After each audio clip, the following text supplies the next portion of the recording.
So Ali and I this is our third novel, our third rom-com called Fancy Meeting You Here.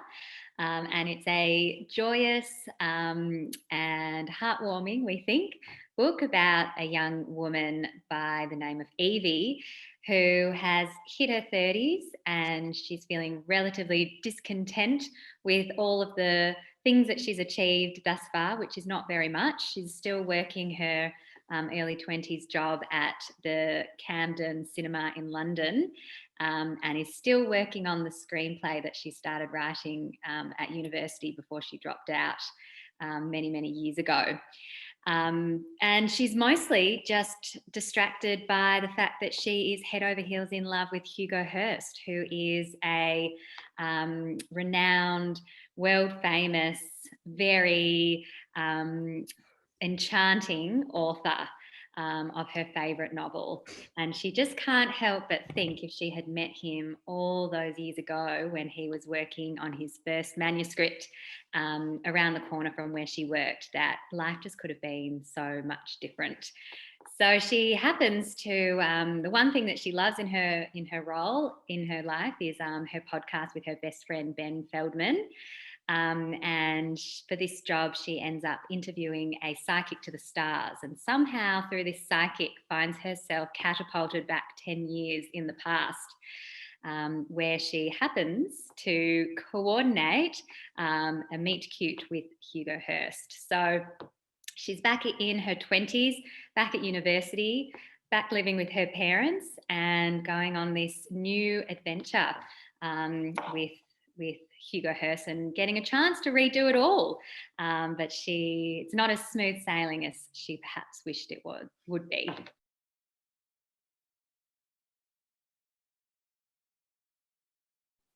So what about romantic comedies is timeless? Well, I think that both of us are obviously huge, unapologetically romantic comedy fans. And I think that what's timeless about them is that they provide this sort of uplifting, or we call them uplit. So they feel a light in the dark void of the world, as depressing as that sounds.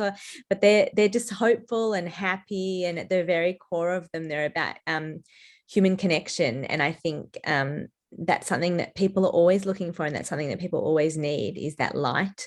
And rom-coms have provided that time and time again. And I think that's why they're so timeless and why they'll never go out of fashion. And I think in terms of what has changed so much for rom-coms in the past 20 years, while they still do have that light and that hopefulness that they will always provide, I think something that we became really conscious of as we wrote Evie's story was that while she only travels 10 years into the past, so much has changed in a comparatively short amount of time for women. So while there's still a long way to go, so much has improved. And we really touched on that with the Me Too movement in our book. So we touched on what life was like before the Me Too movement. And it shocked us when we were researching about how much has changed. We didn't even realize how much has changed for women in the past decade or so. And I think if we looked at classic rom-coms that we grew up with, I think if they were set post Me Too, I think we'd see them with a lot more of an equal playing field, like Grease, for example, that Sandy wouldn't change for Danny, or How to Lose a Guy in 10 Days, I think would not reinforce the idea that women are clingy.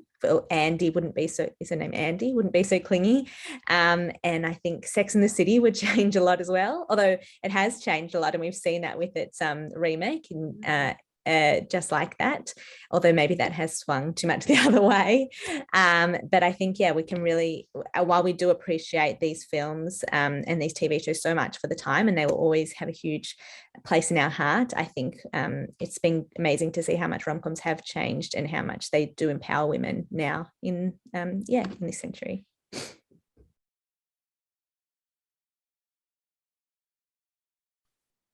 So we definitely had a lot of fun reliving our 20s, especially because we wrote a lot of it while we were in our very first lockdown in 2020. So it was so nice to be catapulted back into a time which It felt a lot simpler, and definitely felt a lot more romantic than what we were experiencing in our own current life.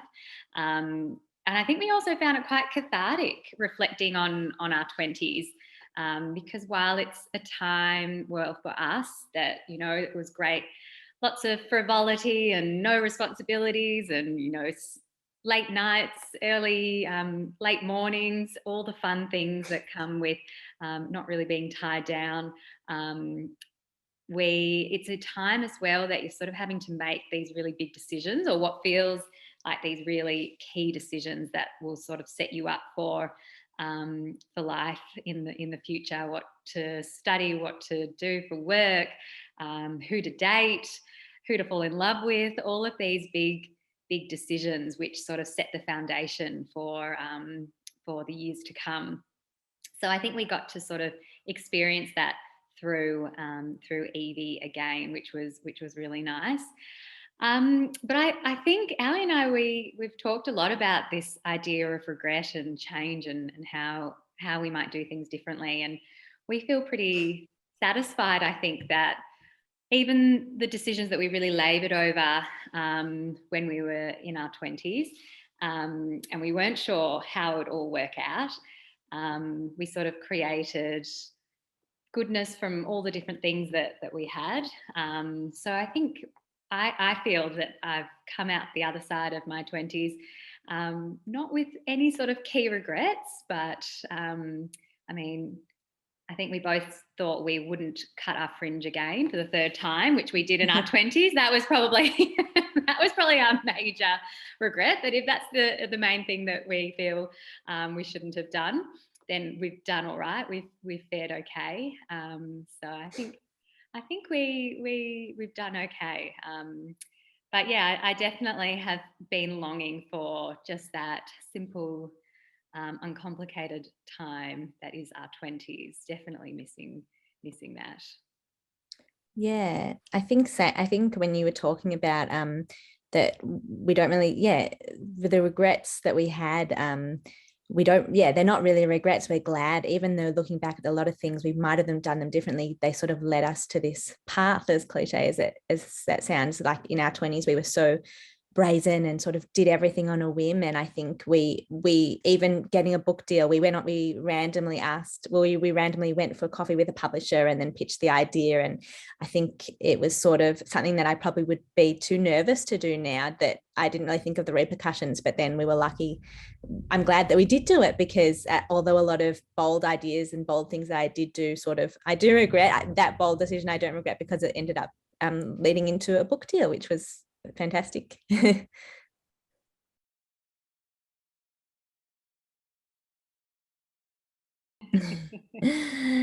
Yes. So how do we write together? Well, we started writing piano style side by side. So we would literally write every single word together, but we quickly realized that did not work, especially because we were writing at different times. We both have full-time jobs.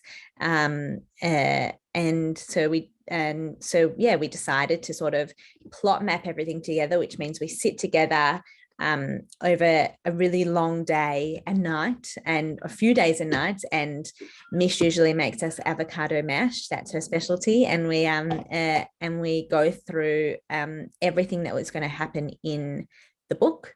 So chapter by chapter, we plot it out, and we write a really, really long and thorough plot map. And then we have that, and then that guides us. And then we're able to split up the chapters. So I might be writing chapter 2 while Mish writes chapter 1 before she's written chapter 1, but we'll know exactly what happens in each chapter. So that's how we do it. And so we're writing, each chapter separately, and then we'll pass it back and forth until we've both we've both written parts of it, and we've both edited it so much that we never really know who's written which chapter. And we've sort of developed this voice, this Ali and Michelle voice, that is one person between us, and that's how we write. That's our tone now. And has it ever broken our friendship? No, I think Mish and I have been friends since we were 4 years old, 8 years old. I should know this now. But yeah, we've been best friends for so long that nothing can really break our friendship, although neither of us are very confrontational people, and we've had to become extremely confrontational when writing a book together. So we'll have to say this is shit or this doesn't work and just be open with it. And we're really open with just passing feedback to each other. I think we both have different ideas about what will work and what doesn't work. I'm a hopeless romantic, and Mish is too, but I really like to have people propose on the first date or get married a week into their relationship, and Mish is a bit more realistic. So I think that's the main thing that we disagree about, the timeline of relationships. So Hugo Hurst, Evie's, who she's absolutely smitten with. I think, as Ali said, we are hopeless romantic and romantic comedy such big fans that we sort of got an opportunity to take all of our fantasies from all of the rom-coms that we love and put it into this one very alluring, charming character. So yeah, I think we definitely took our youthful fantasies and put it all into Hugo, dreaming what it would be like to sort of be with somebody who was famous and well renowned. So yeah, we definitely take inspiration from our own fantasies, I guess. But he was a really interesting character to create, and he was somebody who took a few rewrites to get him to be really dynamic and really three-dimensional. I think we sort of had him as this very straight heartthrob character. And then we tried to create somebody who was more flawed and had his insecurities, and you could see his vulnerabilities in different ways in different parts of the book.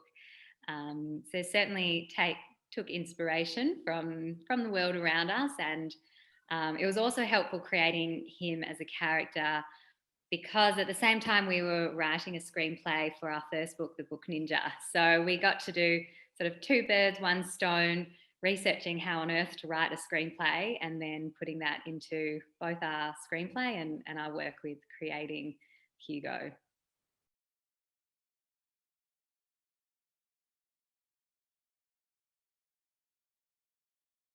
Yes.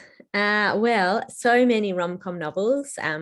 Like I said, we're both big rom-com fans. So Mish, feel free to interrupt me. But I guess for us, well, for me, the biggest inspiration, I think, for both of us was a few authors. Mary McFarlane, anything by her. She writes amazing romantic comedies based in London or based in the UK. The same goes for Marianne Keyes, anything by her. Beth O'Leary as well, who wrote The Flat Chair, Helen Fielding, who wrote Bridget Jones, Holly Wainwright, who's Australian. So many. That's just off the top of my head. And then I think one of our number one rom-com films of all time is Bridget Jones' Diary, which our book is sort of an ode to, and that it's mentioned throughout, and it's also Evie, our main character's favorite rom-com of all time. And she sort of tries to recreate it as well in her own life. Ali and I, we've actually just sort of pinpointed, and this is probably a little bit about Ali being more idealistic and me being a little bit more realistic when it comes to romance. We've sort of worked out that we both love the romance genre. Ali, I think, loves the more like soppy, feel good, really yummy rom-coms, and I really pour your heart out, pull your pull at all your heartstrings, somebody dies, all the depressing ones, the depressing romance, sobbing at the end. So I think that's probably one area where we differ slightly. But yeah, Mary McFarlane, she was a discovery only a couple of years ago. And one of the reasons why we love her writing so much is that she has such a dynamic voice, and she's incredibly witty and incredibly smart in how she creates these really strong female characters who are very modern and very fresh, and that the love and the romance is very much intertwined into the book, but also this sort of journey of discovery for the women in the stories. And all the different aspects of their lives. So I know I learned a lot about how to create characters that were really multifaceted and that were modern and didn't accidentally fall into some of those classic tropes that we've seen a lot more in the past, but we're trying to move forward with more modern takes on romantic comedies. So yeah, she's been a great one to learn from during this process.